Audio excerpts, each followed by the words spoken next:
Hi everyone and welcome to the VLGA Newsroom, our weekly catch-up with the CEO of the VLGA, Kathryn Arndt. Hi Kathryn. Hello Chris, how are you today?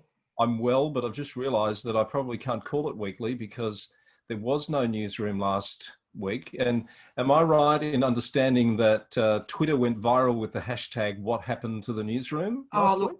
Chris, we were inundated with outcries of what happened to the newsroom. So I think the lesson for us is that they absolutely must continue on a weekly basis because I couldn't keep up with the traffic on social media. Would have been easier to just carve out the 10 minutes to chat to me rather than deal with all of that. Absolutely, and it's always a pleasure to talk to you on our weekly wrap-up. Oh, thank you.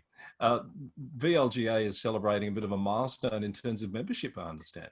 We are. I'm very pleased to announce that we have 50 council members as we go into we're a little bit already into the 2021 period, but we welcome a few new member councils, Southern Grampians, East Gippsland, Central Goldfields, Golden Plains, and Northern Grampians. So welcome aboard, and we look forward to connecting virtually with all of our new members and of course all of our members as we go further into the year. Well, I'm not here to sell the VLGA on your behalf, but I would have thought that this particular upcoming year with new councils, with the sort of governance training and advice that you're able to provide, it's the perfect time to be a member of the VLGA.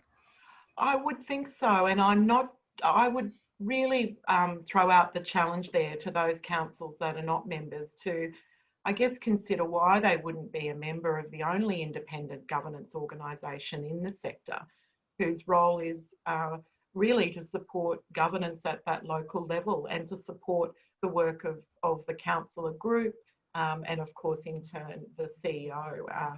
So please, if you don't know a lot about the VLGA, please reach out and certainly we'll endeavour to tell you all of the good things that we can offer your council and also your community in turn. Kathryn, you've led the charge really for a number of months now in terms of getting information out there about the electoral process, and others are stepping in, and as is appropriate at this stage, such as the VEC with their candidate sessions that are about to happen. I'm not sure if you've done any numbers, but I imagine it's in the hundreds of people that have participated and learned more about the role and the process of being a candidate. Oh, just through our VLGA candidate information sessions and also the local Women Leading Change programs, we have certainly touched and gone into the homes virtually of hundreds of potential candidates, and also just people in the community who are interested in finding out about local government and therefore hopefully in a better position to cast an informed vote in the elections that are coming up. My understanding is, and I don't have exact numbers, that the number of people that have completed the prescribed training to date, or as of a couple of days ago at least, is almost to the number of total candidates that actually stood at the last election, with a couple of weeks to go before nominations open. I think you can probably claim a small part of raising that awareness to people of the opportunity that this presents to be part of their local communities in a really meaningful way. Yes, I think by last count, the mandatory training that's facilitated by Local Government Victoria had about 2,000 or close to 2,000 people complete that. And of course, in the 2016, I think there were just over 2,100 candidates who actually nominated. So close to that figure. And yes, Chris, you are right. We've certainly, with the reach of the programs that we've been offering, and even through the VLGA Connect program, we've increased awareness of community of the role, the very important role of local government. Well done. And of course, through the YCCC program with Charles Pakenham as well, which is also reaching a very important part of the community. So Kathryn, it's also occurred to me with COVID-19 restrictions in place, some uncertainty around what the current, how the current ones might play out post September 13 with the council election in the wind.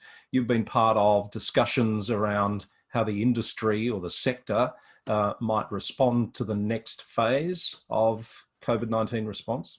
Yes, the state government has called together a number of industry groups to inform the Premier's roadmap that he will be announcing on Sunday. So the VLGA has been part of the local government industry group along with other peaks.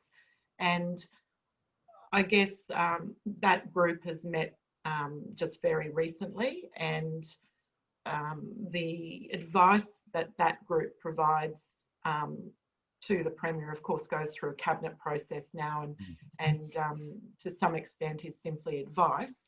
But what I can reassure the sector is that the state government is very conscious of the fact that there are local government elections in October.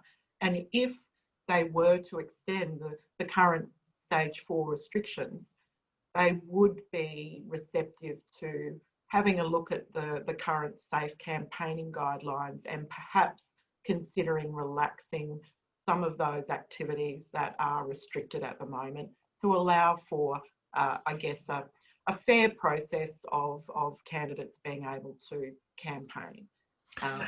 Yes, that's my understanding as well. But of course, as you say, it's just advice at this point, and we need to wait to see what comes out the other end of those processes. But at the very least, we'll be very interested to hear what the Premier says about that high-level roadmap out this coming Sunday.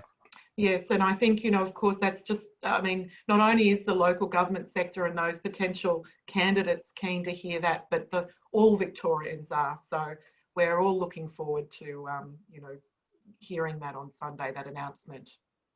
Just very quickly before I let you go, there was a piece of legislation, the regulations, in fact, released this week that have some impact on the nomination process, perhaps under a COVID-19 environment. Can you shed a bit of light on the impact of that?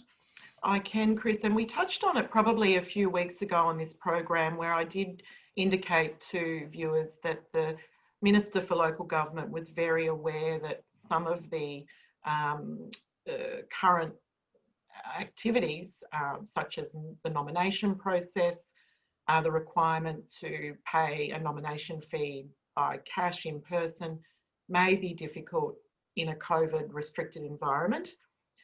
The government announced some changes to those electoral regulations on Wednesday this week.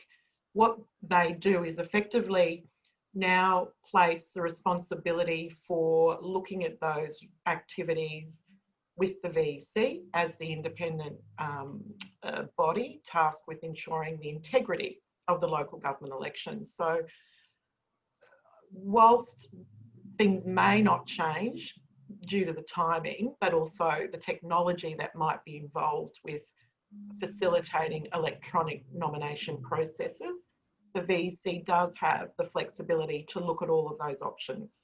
I do also understand that should a candidate perhaps not be able to go and lodge their nomination in person because of health reasons, they might be immunosuppressed, they may in fact have COVID and can't leave the house, that there will be an opportunity for them to seek permission from the electoral manager to have an authorised person nominate on their, or lodge the nomination on their behalf.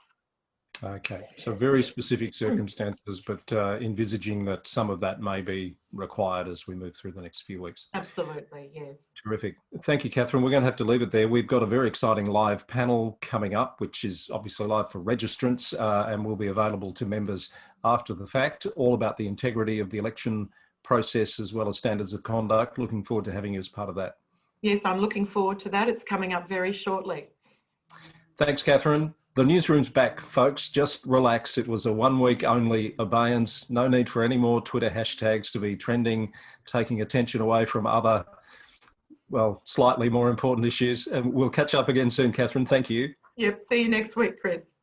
All the best. That's the newsroom from VLGA Connect.